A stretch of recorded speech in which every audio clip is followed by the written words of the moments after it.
Magandang araw po sa inyong lahat ha. Ngayon po ay ano ba, wala na akong sense of time. Webes po ngayon. Meron na naman tayong The Spokes Hour. Maganda pong hearing ang nagaganap ngayon, no? Ang sabi ko nga, mukhang tumatamis ang mangga. Pero bago tuluyang mahinog ang mangga, kinakailangan sabihin muna, ate, ano bang tunay na lagay ni Ading? Talaga bang siya'y gumagamit ng pinagbabawal na gamot? Bakit niya hinayaan na isurrender ang ating dating Pangulong Duterte sa ICC gayong alam niyang walang legal na basihan?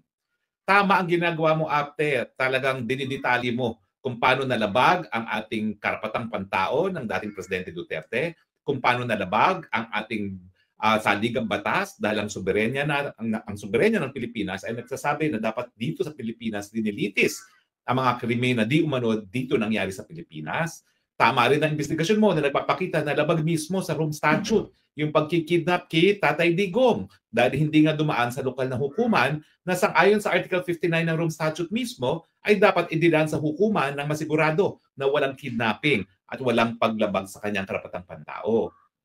Tama yung ginagawa mong hearing ngayon at magagamit lahat ng iyong mga findings dito mismo sa ICC dahil isang issue sa ICC kung yung pagiging illegal ng pagkakaroon ng jurisdiction sa pagkatao ni Presidente Duterte ay dahilan para mawalan ng jurisdiction ng hukuman. At tayo naman ay naninindigan na kapag kidnapping ang pamamaraan na ginamit para makuha ang pagkatao ng isang akusado, yan ay dahilan para mawalan ng jurisdiction ang hukuman. Gagamitin niya ng hukuman kasi nga ang nakasaad sa Rome Statute ay yung pagpapaaresto, yung tulungan para mapatupad ang isang mandamiento de aresto, yan po ay nakasalalay sa lokal na batas. So tama ang ginagawa mo.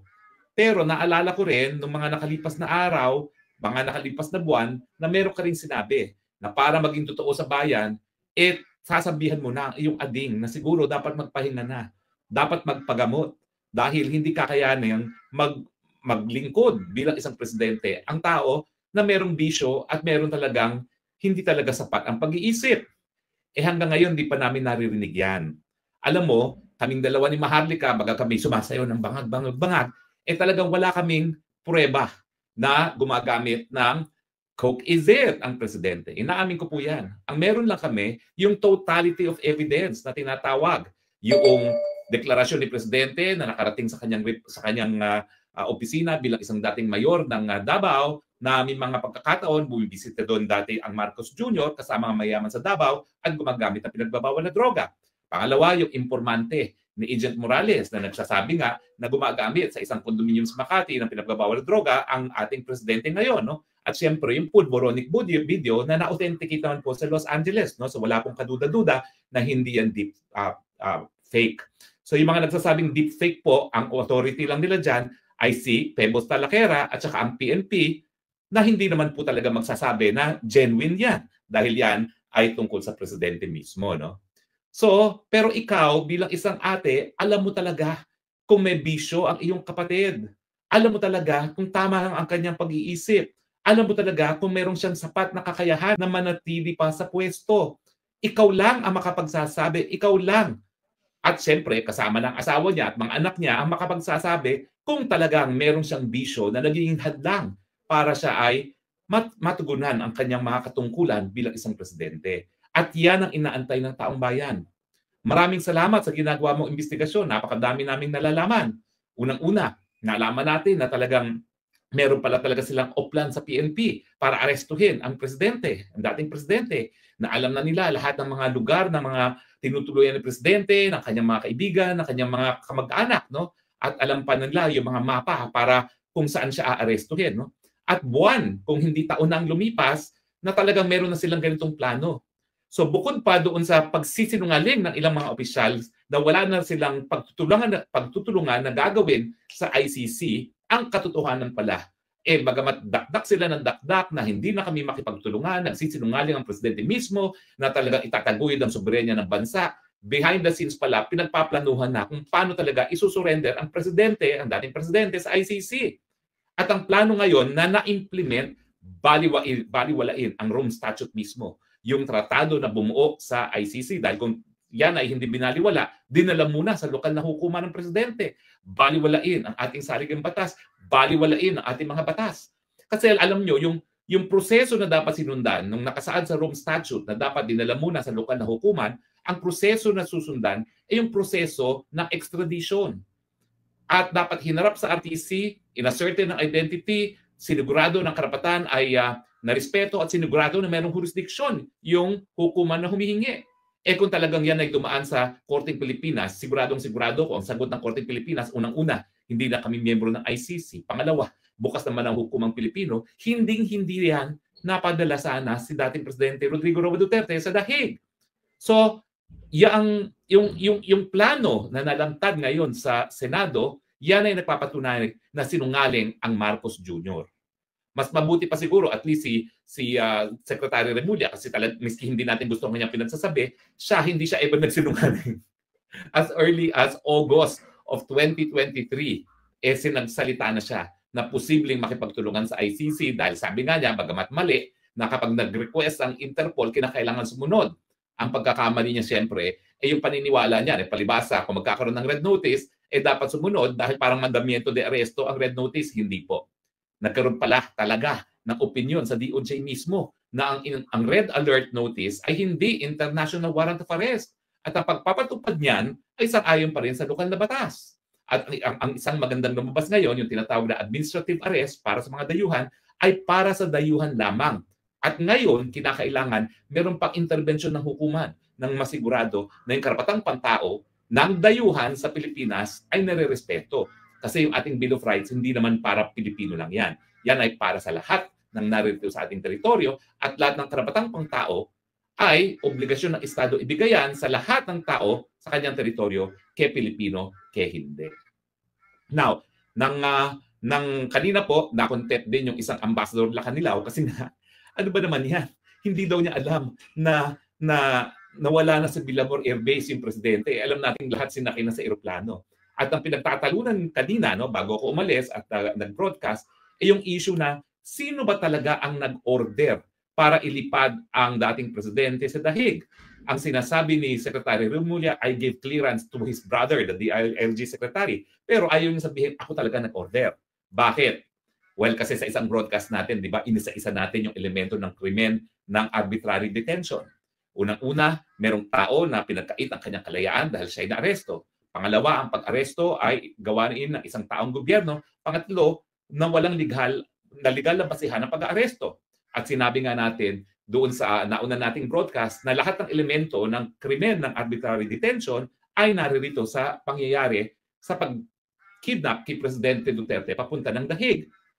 Yung arrest warrant, sinasabi ni Justice Ascuna, bagaman ito ay valid, ang pag-serve ay illegal dahil hindi nga dumaan sa lokal na hukuman. So ang ibig sabihin, yung pagpapatupad ng warrant of arrest ay illegal dahil hindi dumaan sa lokal na hukuman.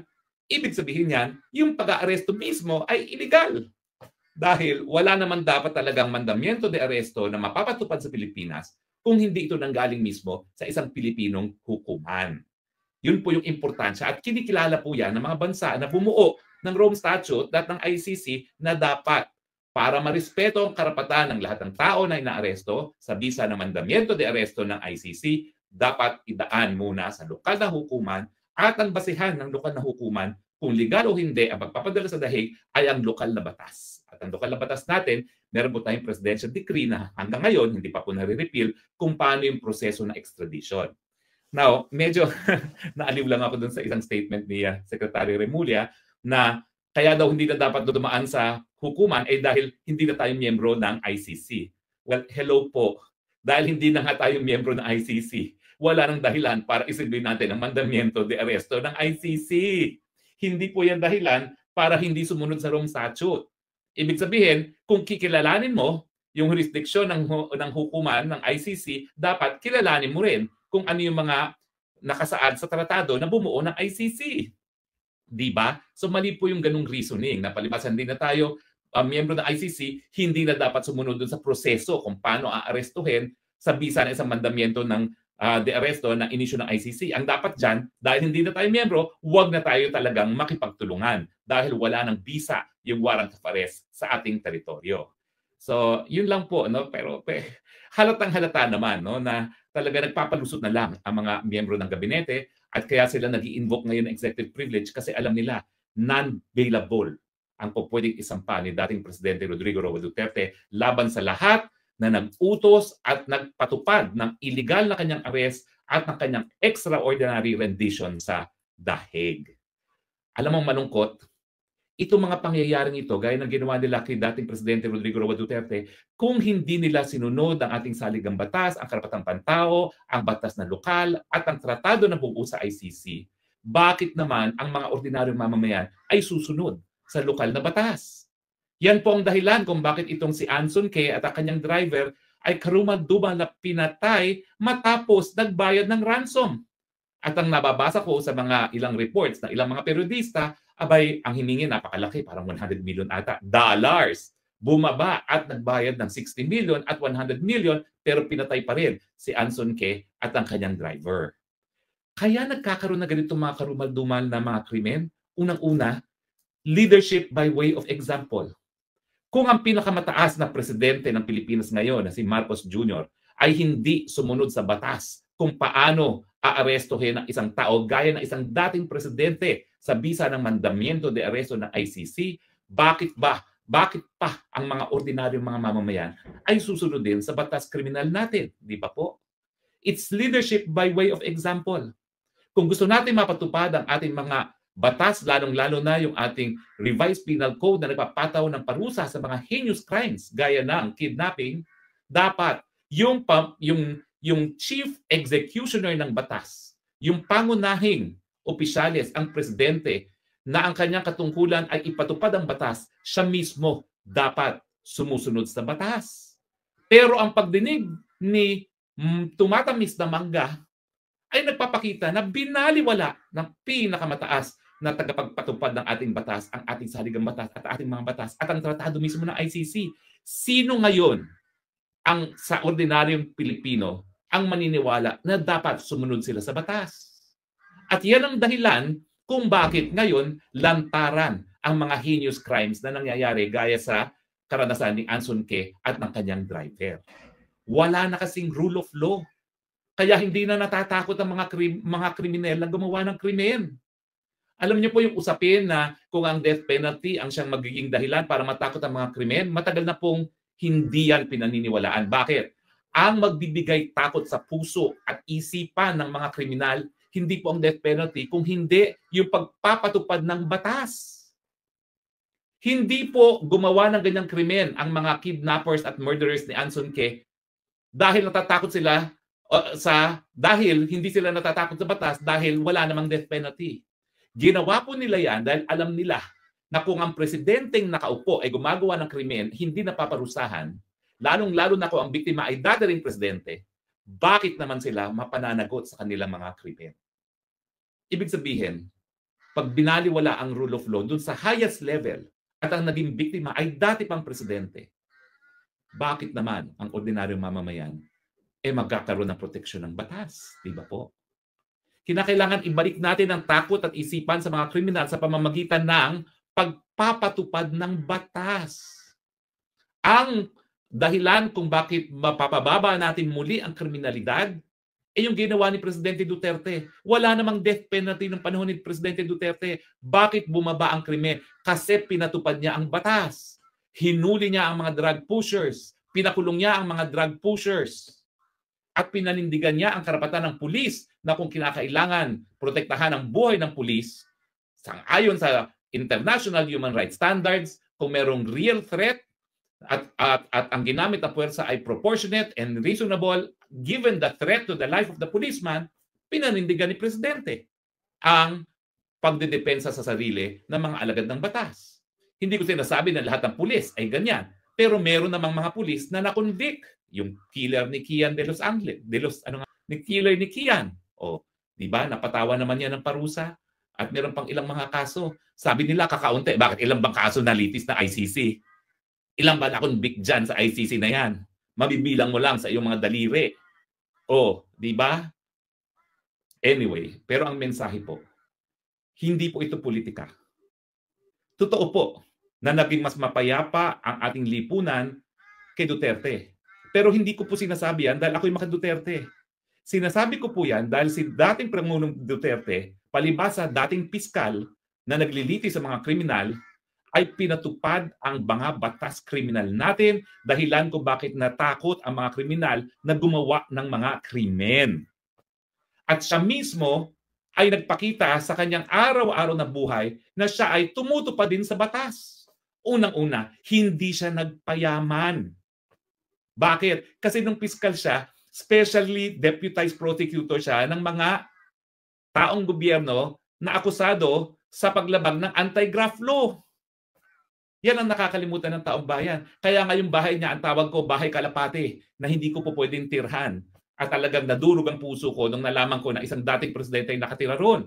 At lalo talaga akong humanga sa kanya dahilan kung bakit hanggang ngayon nandito ako sa Hague, hindi ko siya iniiwan, dahil naniniwala ako na siya ay magsisilbing halimbawa sa mga kabataan na po pwede at dapat manungkulan sa bayan na hindi nagpapayaman. So ang mensahe po, hindi po politika ang mensahe rito, ha? Yung mga karumal-dumal na krimen na naging biktima si Mr. Ket at kanyang driver, yan po ay dahil hindi pinapatupad ang batas ng gobyerno ni Marcos Jr.